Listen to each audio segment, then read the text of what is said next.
Okay, to solve question 70 from the Advanced Algebra 2 homework, it says to write a quadratic equation with the given solutions. If these are the solutions, the factors that they were derived from have to be x plus 5 over 2 minus radical 13 over 2. Remember, the factors are set equal to 0. Okay, remember zero product property says it's equal to 0. And isolated x, we moved both terms, so all we have to do to get back to its factors is we're going to multiply together to get the quadratic equation. We move both of these terms to the other side. Now I did split those apart. Just so you know, we can actually, well, we could possibly keep those together, but I'm going to split them apart. I'm going to do the same thing here. So this negative again becomes a plus 5 halves. This negative becomes plus radical 13 over 2. So that's one way that we can do it. We can have a trinomial times a trinomial, which we just make sure we distribute all three of these terms to these three, which we'll do. Or we could look at this as two binomials by grouping the first two terms. And the reason I picked the first two terms is now we have conjugates. And conjugates are binomials that have the first and last terms the same, but the sign between would be different, where the first term's the same and the second terms are opposites. So in this case we would have x plus 5 halves, so the first terms are the same, viewing the first term as a binomial.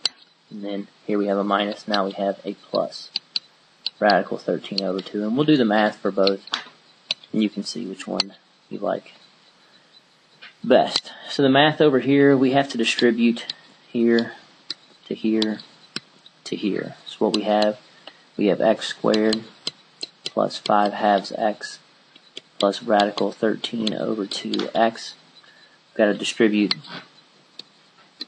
this second term here, here, and here. And what we have there is we have a positive 5 halves x plus 25 over 4 plus 5 radical 13 over 4. And last but not least, we have this term here, and we have a negative x radical 13 over 2, or radical 13 over 2x. We have a negative 5 radical 13 over 4, and we have a negative 13 over 4. So if you take a look at these terms, the x squared has to stay. We have a positive 5 halves x and a positive 5 halves x. We have a positive radical 13 over 2x. We have a negative radical 13 over 2x, or x radical 13 over 2. So these are going to cancel here and here. We have a negative 5 radical 13 over 4 and a positive 5 radical 13 over 4. And so we still have these 5 terms, 4 of which can be combined. So we have x squared plus 5 halves is 10 halves, or simply 5x.